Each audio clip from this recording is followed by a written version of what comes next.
Break के बाद आपका स्वागत है। दक्षिण कोरिया में बड़ा विमान हादसा हुआ है। विमान हादसे में 28 लोगों की मौत हो गई है। आपको बता दें कि विमान में 181 यात्री सवार थे।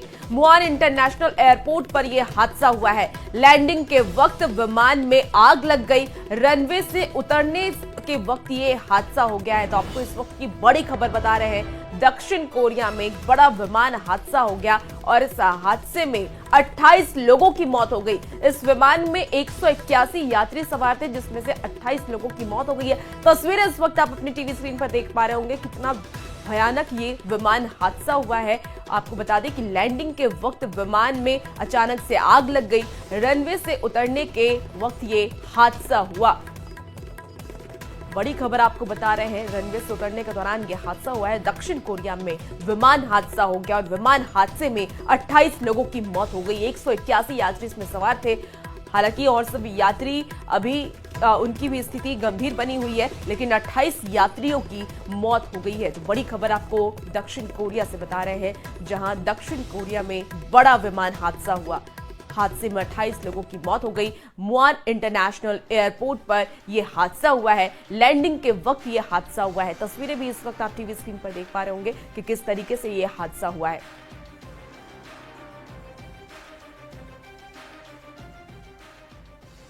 रांची से बड़ी खबर, जहां बीजेपी नेता रमेश सिंह को धमकी दी गई है। फोन पर लेवी की मांग की गई है।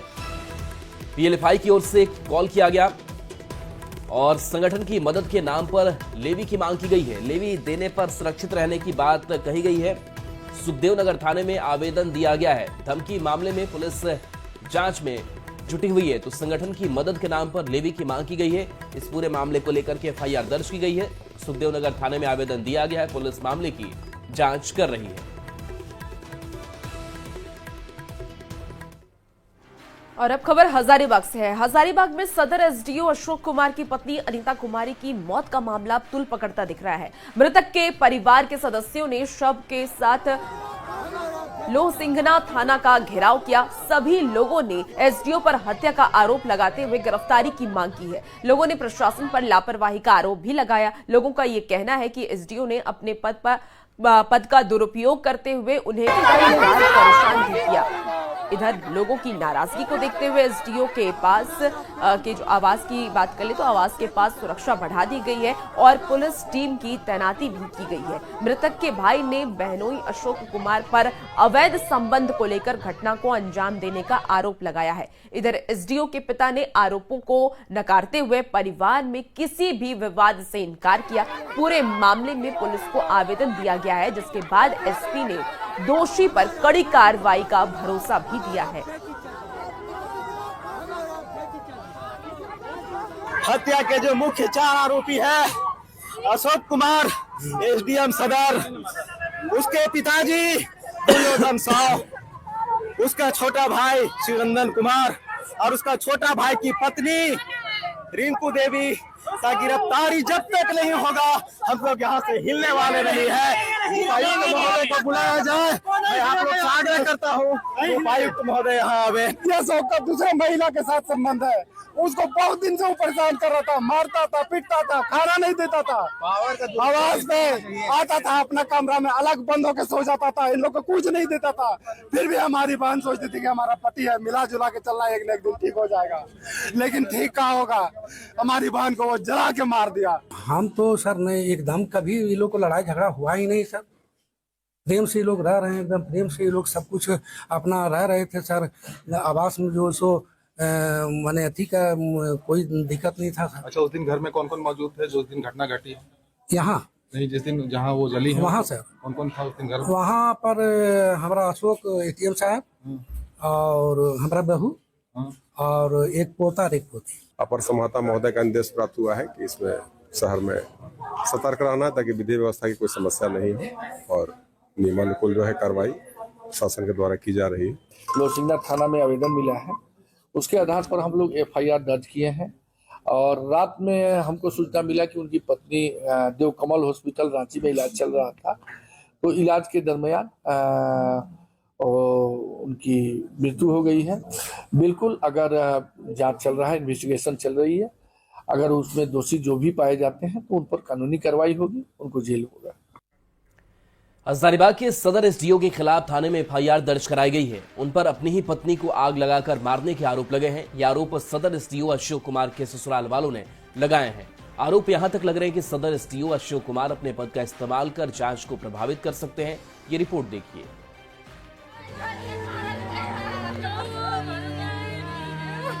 ये चीख पुकार,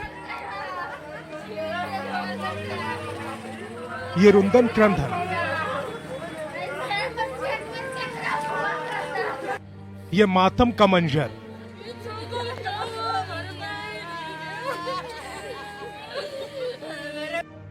तस्वीरें हजारीबाग के सदर अनुमंडल की हैं, जहां सदर एसडीओ अशोक कुमार और उनके परिवार पर पत्नी को जलाकर मारने का आरोप लगा है। हमारी बहन जिस समय कुछ बोलने के लायक थी, उस समय तक हम लोगों को कोई सूचना नहीं दिया गया। जब वह बोलने के लायक नहीं रही, उसके बाद हमारा भाई को हमारे जो बहनों हैं उनके छोटे भाई द्वारा सूचना दिया जाता है। मामला गुरुवार सुबह 7:30 बजे का बताया जा रहा है।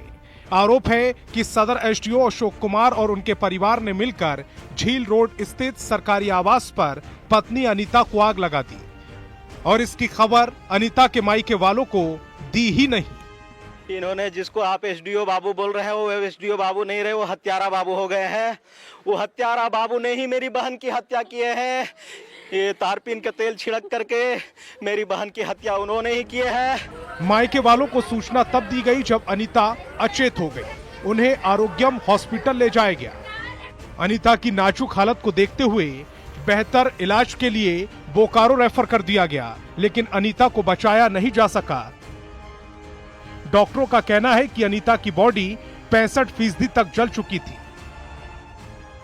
उनको भरपूर सहयोग करने वाले उनके छोटे भाई शिवनंदन कुमार, उनके पिताजी दुर्योधन साहब और शिवनंदन की पत्नी जो है रिंकू कुमारी। एसडीओ अशोक कुमार और अनीता कुमारी की शादी 2011 में हुई थी। पिछले कई दिनों से दोनों में विवाद चल रहा था। दोनों का एक 9 साल का बेटा और एक 5 साल की बेटी है। सर पहले ये कुछ नहीं थे, एक साधारण रोजगार सेवक थे सर। उसी समय शादी हुई 20 नवंबर 2011 को हिंदू रीति रिवाज के अनुसार जो सिस्टम हम लोग का है, उस सिस्टम के तहत शादी किए थे सर। एसडीओ अशोक कुमार के खिलाफ मृतका अनीता के भाई ने पुलिस थाने में आवेदन दिया है, लेकिन एसडीओ अशोक कुमार पर पुलिस को मैनेज करने और कार्रवाई में बाधा डालने के आरोप लग रहे हैं। ये खुद वहाँ एसडीएम थे, लॉ एंड ऑर्डर के मालिक ये खुद वहाँ है जहाँ ये घटना हुई है। अगर न कोई पुलिस प्रशासन को सूचना गया, न कोई सरकारी अस्पताल ये ले गए, ये अपने मन का मर्जी का चले हैं, सारा जगह इनका सेटिंग था। मृतिका के मायके वाले इंसाफ की गुहार लगा रहे हैं, लेकिन अशोक कुमार के एसडीओ रहते उन्हें इंसाफ मिल पाएगा, मामले की निष्पक्ष जांच हो पाएगी, इस पर सवाल भी उठा रहे हैं। देख रहे हैं कि पीड़ित परिवार जो है इंसाफ की मांग कर रहा है, लेकिन सच्चाई कहां किस कोने में छिपा है, ये जांच का विषय है। संजय कुमार सिन्हा, न्यूज़ 18 रांची।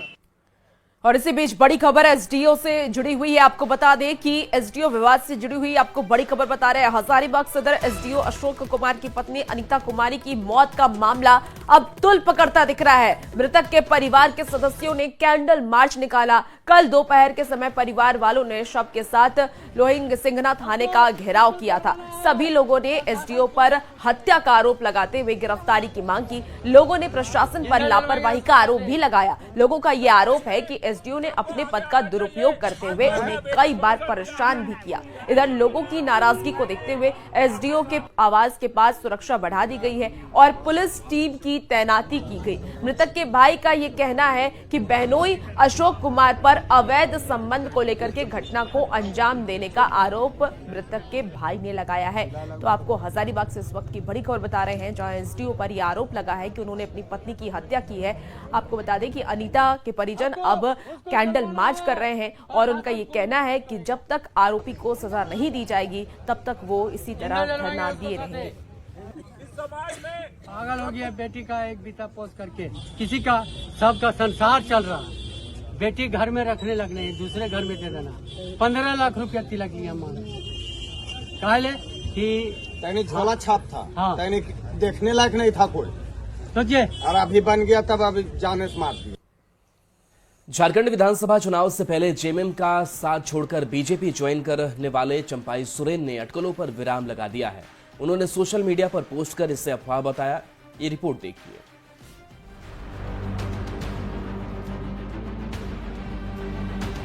कोल्हान टाइगर पूर्व सीएम और फिलहाल बीजेपी नेता हैं चंपाई सोरेन, जिनके जेएमएम में जाने की अटकलें लगाई जा रही थीं, लेकिन चंपाई सोरेन की एक पोस्ट ने इन अटकलों को कोरी कल्पना करार दे दिया। चंपाई सोरेन ने सोशल मीडिया एक्स पर पोस्ट किया, मेरे बारे में झूठी अफवाहें फैलाई जा रही हैं। एक साजिश के तहत बार बार ऐसा कर समर्थकों में भ्रम पैदा करने का और मुझे बदनाम करने की कोशिश की जा रही है। मैं जहां हूं भविष्य में भी वहीं रहूंगा।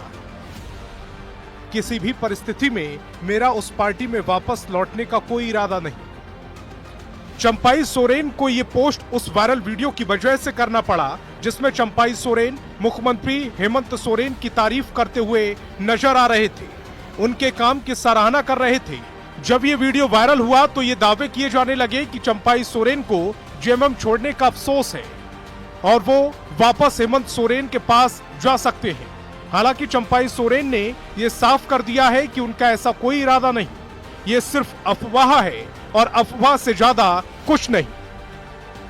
Bureau report, news 18।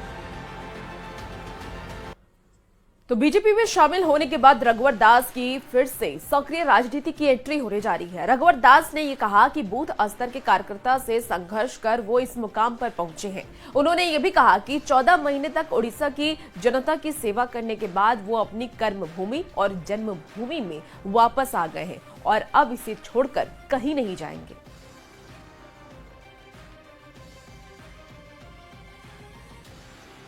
Bharatiya Janata party कार्यकर्ताओं की पार्टी है।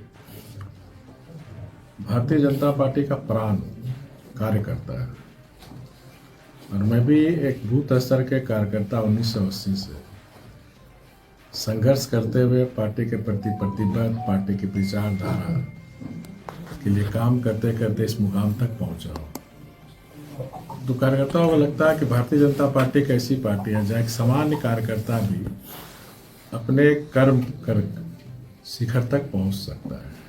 तो मैं प्रारंभ से ही संगठन का व्यक्ति रहा। बीच के काल में जरूर कुछ दायित्व, मुख्यमंत्री का दायित्व हो चाहे महामहिम का दायित्व हो, लेकिन मेरा स्वभाव संगठन का है और मेरी इच्छा भी है कि संगठन का झंडा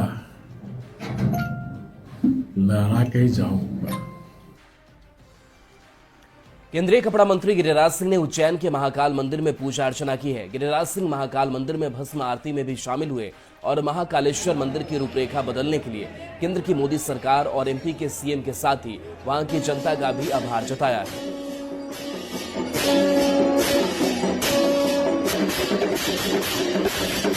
सनातन धर्म में महाकाल को माना जाता है। ये जो मृतलोक है उसके सर्वोपरि देवो देव महादेव हैं और मैं तो 5 साल बाद आया।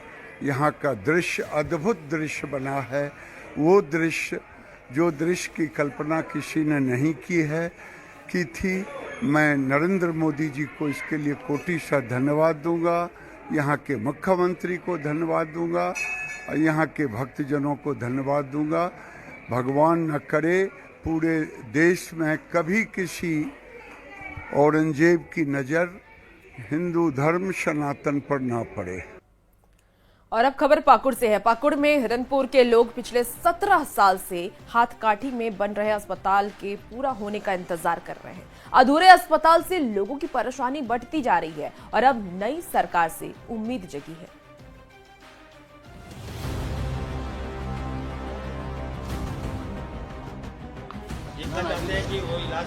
झारखंड के नए स्वास्थ्य मंत्री इरफान अंसारी एक्शन में हैं। स्वास्थ्य विभाग की समीक्षा कर रहे हैं और राज्य के हेल्थ सिस्टम को वर्ल्ड क्लास बनाने का दावा भी कर रहे हैं। लेकिन रांची से 365 किलोमीटर दूर पाकुड़ में अभी भी स्वास्थ्य सेवा बेपटरी ही दिख रही है। हिरणपुर प्रखंड के हाथकाठी में 100 बेड का अस्पताल बन रहा है।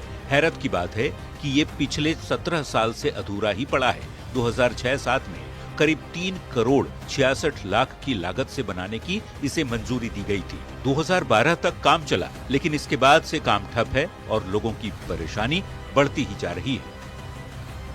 कई सरकारें आई और कई सरकारें गई, परंतु आज तक इस भवन का तस्वीर नहीं बदला। जी हाँ, इस वक्त हम हिरनपुर प्रखंड के कमल घाटी में मौजूद हैं, जहां पर आप साफ तौर पर देख सकते हैं कि वो वही भवन है जो आज से ठीक 17 साल पहले इसको बनाया जा रहा था, लेकिन बनाते वक्त जो है 2012 में इसकी काम को रोक दिया गया और आज जो है ये भवन पूरी तरह से अधूरा पड़ा हुआ है। हिरणपुर में अभी सामुदायिक स्वास्थ्य केंद्र चल रहा है, जिसमें अभी 6 बेड ही मौजूद है। लोगों को नई सरकार से उम्मीद है कि अगर 100 बेड का ये अस्पताल बन जाता तो बेहतर इलाज के लिए बंगाल जाना नहीं पड़ता। यहाँ की जो जनता है इस नई सरकार पर उम्मीद जगाए बैठी है कि इस बार जो है ये सरकार में इस भवन का निर्माण होगा और हम लोग बंगाल जाने से बचेंगे और अपने यहाँ पर इलाज के लिए यहाँ वहाँ हमको जाना न पड़े, इसका साफ सरकार से उम्मीद जगाए बैठी है। नंद किशोर मंडल, न्यूज़ 18, पाकुड़।